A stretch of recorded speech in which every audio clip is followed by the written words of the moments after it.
Hai Sobat IT, selamat datang kembali di podcast Spark and Sing Igniting Conversation. Kembali lagi bersama saya Yasmin sebagai host pada episode kali ini.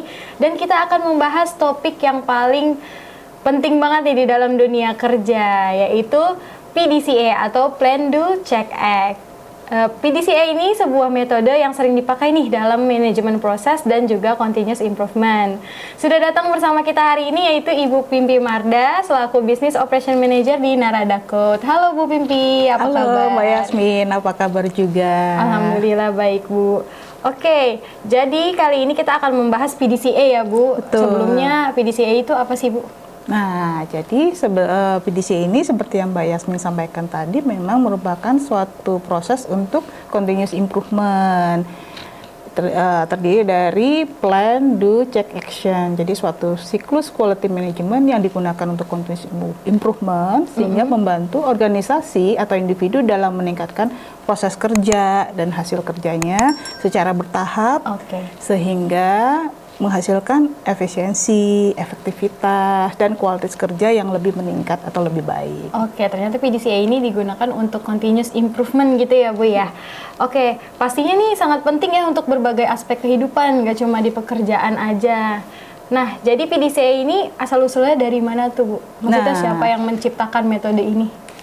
Jadi asal-usul PDCA ini pertama kali dikembangkan oleh seorang ahli statistik asal Amerika bernama William Edward Deming.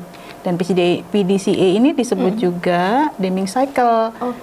Nah, konsep ini pertama kali memang sebenarnya dikembangkan oleh Dr. Walter Astworth, seorang pelopor di bidang quality management. Nah, konsep ini diambil oleh Dr. Deming untuk diterapkan dalam industri di Jepang pada saat setelah Perang Dunia Kedua.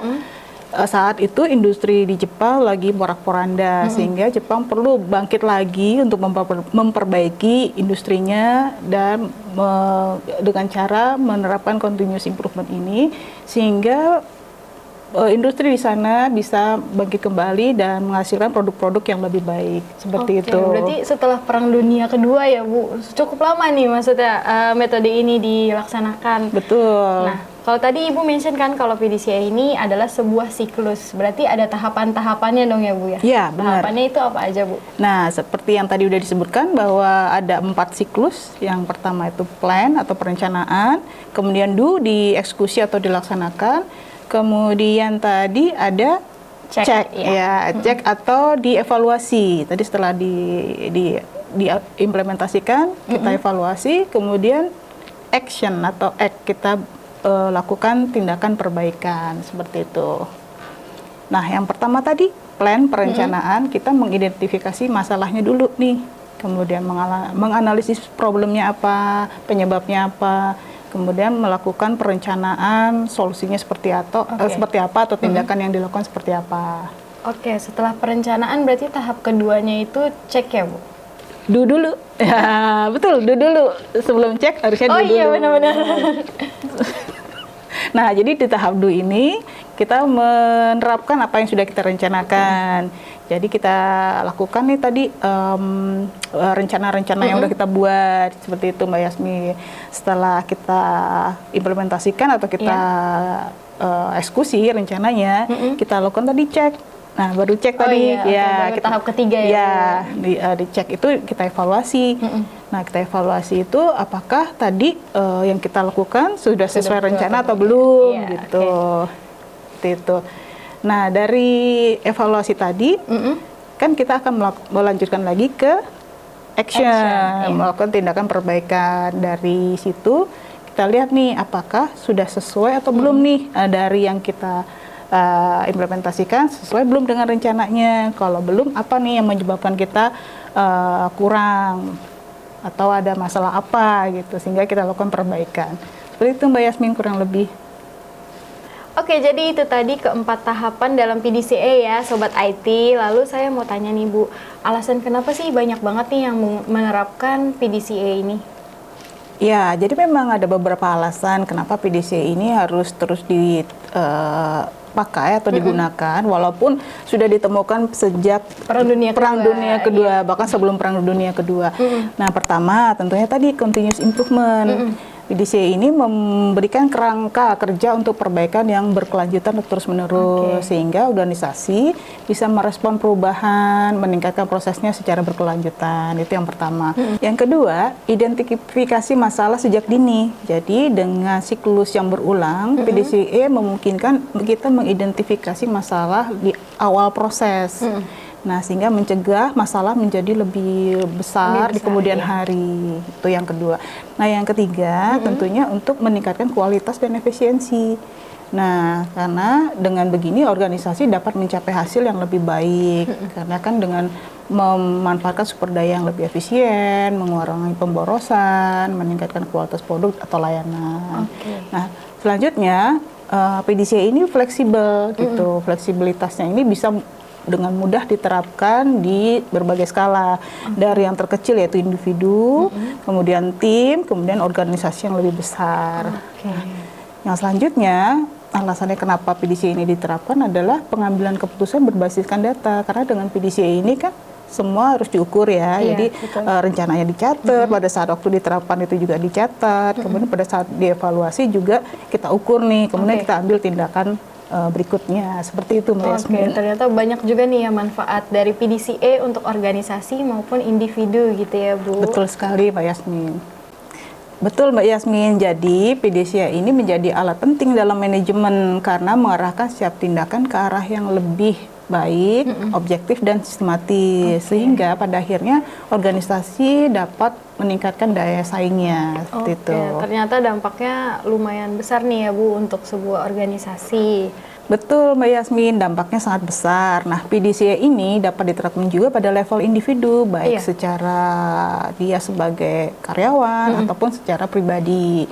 Nah, yang tentunya kita ingin terus berkembang kan, makanya kita juga perlu menerapkan PDCA ini.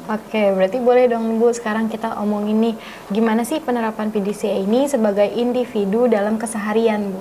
Ya, bisa dong, misalkan nih kita sebagai seseorang yang ingin meningkatkan keterampilan berkomunikasi di tempat kerja. Jadi pada tahap plan atau tahap awal ini kita membuat rencana nih, rencana latihan, rencana belajar untuk berkomunikasi di depan umum, seperti mengikuti kelas-kelas komunikasi, kita buat jadwal-jadwalnya.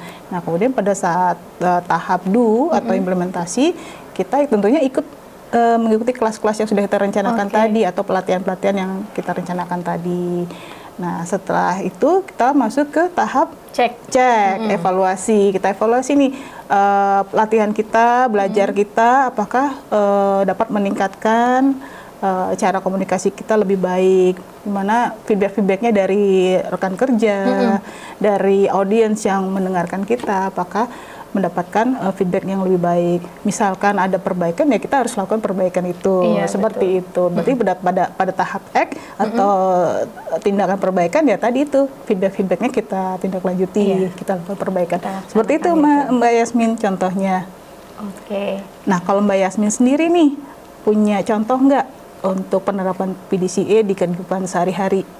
Coba saya terapkan, misalkan saya mau nabung nih Bu untuk liburan gitu kan, untuk healing gitu misalnya. Kan ada 4 tahap ya Bu, berarti yang pertama pada saat plan saya misalkan menentukan dulu nih tujuan saya mau kemana, terus berapa lama, terus aktivitasnya nanti di sana ngapain aja, naik apa, transportasinya gitu kan. Betul, pada plan ya. Terus selanjutnya di tahap do berarti saya mulai melaksanakan nih, saya mau nabung berapa lama dan uang yang dibutuhkan tuh berapa gitu. Jadi saya mulai nabung tuh Bu. Sesuai dengan perencanaan sesuai tadi yang perencanaan dibuat. tadi, target bulanannya misalkan 1 juta gitu Iya. sebulan. Nah, sampai 5 bulan berarti kan harus nabung 5 juta gitu. Terus kalau udah saya laksanakan, selanjutnya saya evaluasi di tahap cek. Misalkan saya ternyata di bulan Aprilnya itu ada kebutuhan mendesak nih, atau misalkan tiba-tiba ada konser dari luar negeri gitu datang ke sini. Ada godaan ya, Iya, Mas misalkan ada Yasmin godaan ya. gitu, terus saya jadi gak bisa nabung nih misalnya.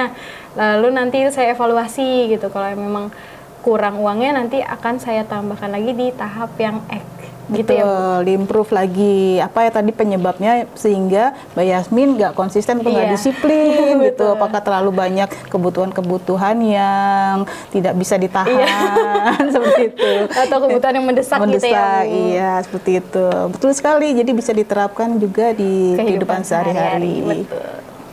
Nah, Sobat IT jangan mau ketinggalan nih, pasti bisa melakukannya ya Bu.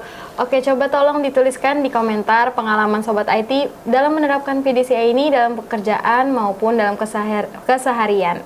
Oke, saya kira cukup ya Bu diskusi kita pada kali ini. Semoga bermanfaat nih untuk semua Sobat IT yang menonton dan bisa menerapkan rahasia PDCA ini sebagai continuous improvement dalam kehidupan sehari-hari maupun dalam pekerjaan ya Bu. Ya, betul. Oke, terima kasih Bu Pimpi. Semoga kita bisa ngobrol-ngobrol lagi ya Bu di lain Iya, kesempatan. sama-sama Mbak Yasmin. Iya. Terima kasih juga untuk Sobat IT yang sudah menonton. Jangan lupa like, komen, dan subscribe. Terima kasih dan sampai jumpa. Spark and Sing, Igniting Conversation.